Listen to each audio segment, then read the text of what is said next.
হ্যাঁ মানা বল। মা, ননদের জন্য একটা শাড়ি কিনেছি আর কয়েকটা জামা কাপড় আর একটু মিষ্টির প্যাকেট নিয়ে ও বাড়িতে দিতে যাব।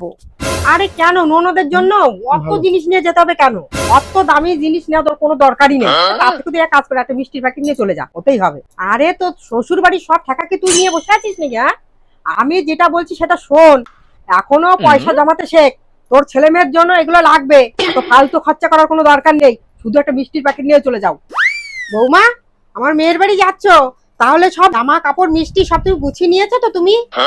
হ্যাঁ, জামা কাপড় মিষ্টির প্যাকেট সবকিছু গুছিয়ে নিয়েছি।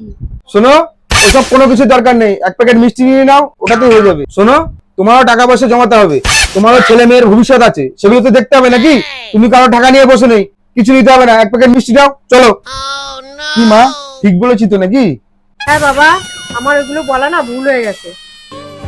প্রত্যেক স্বামী যদি তার স্ত্রীকে ঠিক এইভাবে সাপোর্ট করতো না, তাহলে তারা নিজেকে অনেক লাকি মনে করতো।